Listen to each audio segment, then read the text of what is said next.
The Federal Authority of Human Resources announced yesterday that the private sector. तो guys 4 बहुत important update सामने आ रही है। आपने बिल्कुल सच पढ़ा है कि वर्कर को हफ्ते में 2 दिन की छुट्टी मिलेगी, कैसे मिलेगी, किनको मिलेगी, कब से मिलेगी, पूरा डिटेल से आपको ये वीडियो में समझाने वाला हूँ। 3 और भी नए अपडेट है, तीनों अपडेट के ऊपर आपसे बात करने वाला हूँ। 2-3 मिनट का वीडियो है, लास्ट तक ज़रूर देखना ताकि आपको पूरी जानकारी मिले। तो चलिए स्टार्ट करता हूँ, बताता हूँ अपडेट के बारे में। तो जैसा कि आप पढ़ सकते हो, इसमें बताया जा रहा है कि बहुत सारे लोगों के साथ फ्रॉड हो रहा है। यूए गवर्नमेंट ने नया अपडेट जारी करके बताया रहा है, क्योंकि इमरत आईडी के नाम पे, वेरिफिकेशन के नाम पे आपके पास एक मैसेज जाएगा या कॉल भी जा सकता है और बोला जा सकता है कि आपका जो इमरत आईडी है उसके नाम पे उनको अपडेट करना ज़रूरी है। आपके पास ओटीपी गया है, वो ओटीपी मुझे बताओ, आपका ऑटोमेटिक जो इमरत आईडी है अपडेट कर दिया जाएगा। तो इस तरह का फ्रॉड से बचे, क्योंकि गवर्नमेंट कोई भी प्रॉब्लम आने से पहले आपको सजेस्ट करती है। नियम कानून नई जानकारी के होने के वजह से लोगों को इस तरह का प्रॉब्लम होता है। तो आप ये वीडियो ज़्यादा से ज़्यादा शेयर करें, क्योंकि अगर आपने ओटीपी दे दिया है तो जो भी आपका मोबाइल के अंदर सिस्टम है, जो भी आपका बैंक से रिलेटेड कुछ डिटेल है या कोई डॉक्यूमेंट से रिलेटेड डिटेल है, वो लोग हैक करेगा और सारा सिस्टम वो लोग अपने पास कर लेगा। क्योंकि इस तरह का चीज़ हो रही है, जैसा बताया कि लगभग लाखों दरहम तक लोगों को चूना लगाया जा गया है, लोगों तक परेशान किया गया है, मतलब लोगों को कॉल करके, मैसेज के थ्रू। तो गवर्नमेंट का नया अपडेट है, तो आप लोग इस तरह के चीज़ और इस तरह चीज़ करने से पहले बचें। दूसरा जो अपडेट है, बेसिकली ये भी जो नया अपडेट है, जो भारतीय दूतावास, जो दुबई में भारतीय दूतावास है, उन्होंने एक नया अपडेट जारी किया है। क्योंकि वहाँ से भी अभी जो वीज़ा माफ़ी प्रोग्राम चल रहा है, तो ऐसे बहुत सारे लोग हैं जिनके पास पासपोर्ट एक्सपायर हो गया है या फिर उनके पास पासपोर्ट ही नहीं है, कंपनी बहुत सारे लोगों को पासपोर्ट ही नहीं दिया है। तो इसका फ़ायदा उठाने के लिए भी लोग वहाँ पे लोग इस तरह का हरकत कर रहे हैं और आपको एम्बेसी के नाम पे कॉल कर रहे हैं, बोल रहे हैं कि आपका पासपोर्ट है वो मैं सही करा देता हूँ, 2 दिन के अंदर इस जगह पे आ जाओ और आपको कुछ पैसे देना पड़ेगा। और वहाँ का भी आपको पैसे, मतलब बेसिकली वो करेंगे नहीं और आपको ठग लेंगे। इसलिए एम्बेसी भी अपने नागरिकों को बताया है कि अगर आपको कोई भी काम कराना है तो मैनुअली आप जाकर एम्बेसी के थ्रू कराओ। मोबाइल पे कोई भी डॉक्यूमेंट का कोई भी डिटेल आप ना दें, नहीं तो आपके साथ भी इस तरह का फ्रॉड हो सकता है या फिर पैसे लेके भी आपका काम नहीं होगा, जैसा मैं स्क्रीनशॉट पर आपको लगाकर दिखाया।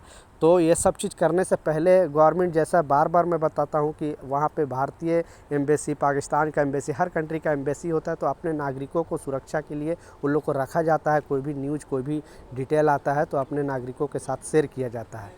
तो ये चीज़ का लाजिम ख्याल रखें। तीसरा जो अपडेट है, आपने बिल्कुल सच पढ़ा है, क्योंकि देखिए, आप किसी भी कंपनी में 2 साल अगर काम करते हो तो 2 साल के बाद अगर आपका वीज़ा एक्सपायर हो जाता है तो आपको नोटिस पीरियड देने की ज़रूरत नहीं होती है। आपका वीज़ा एक्सपायर हुआ, आप या तो दूसरी कंट्री में जा सकते हो, यानी अपनी कंट्री वापस जा सकते हो, या फिर वहाँ से वहाँ जॉब चेंज कर सकते हो, ये कोई रोक नहीं सकता है। अगर कोई कंपनी आपको पासपोर्ट नहीं दे रही है या फिर आपको जॉब चेंज नहीं करने दे रही है, तो उस पर आप मोहरे में कंप्लेन करोगे तो उस पर एक्शन लिया जाएगा। तो इस तरह का एक नया अपडेट आ रहा है और इसमें बताया जा रहा है, क्योंकि मान लिया बीच में जॉब छोड़ देते हो, 1 साल पे जॉब छोड़ देते हो, 6 महीना बाद आप जॉब छोड़ देते हो, तो ये कानून में लिखा हुआ है, कॉन्ट्रैक्ट में लिखा होता है, आप देखते नहीं हो और सीधा सिग्नेचर कर देते हो। क्योंकि आपको बीच में अगर जॉब छोड़ते हो तो आपको 1 महीने का नोटिस पीरियड देना बेहद ज़रूरी है। अगर आप नोटिस पीरियड नहीं दोगे किसी भी कंपनी को, तो कंपनी मोहरे में कंप्लेन करके आपको बैन भी कर सकता है, आप पर जुर्माना भी लगा सकता है, दूसरी कंपनी का आपको वीज़ा भी नहीं लग सकता है। क्योंकि नोटिस पीरियड बनाया जाता है आपके बदले में दूसरे जो आदमी है, दूसरे जो कामगार है, उसको हायर करने के लिए। आप अगर काम छोड़ रहे हो किसी भी कंपनी में, तो जिस दिन से आप कैंसिलेशन पेपर दिए हो उस दिन से आपके पास 1 महीने का टाइम होता है और 1 महीने तक आपको काम करना पड़ेगा। क्योंकि ऐसे बड़े पोस्ट वाले को 3 महीने का नोटिस पीरियड होता है, जो इंजीनियर है या जो मैनेजर है, बट वर्कर कैटेगरी के लोगों को 1 महीने का नोटिस पीरियड दिया जाता है, यानी 1 महीना आपको वहाँ पे काम करना पड़ेगा। इसलिए बताया जाता है कि जब कैंसिलेशन पेपर आप डालते हो, देते हो, तो अपने पास मेल के कॉपी ज़रूर रखा करो, नहीं तो ये कंपनी बोलेगी कि नहीं हमारे पास मेल ही नहीं आया है, फिर आप डॉक्यूमेंट में दिखाओगे क्या।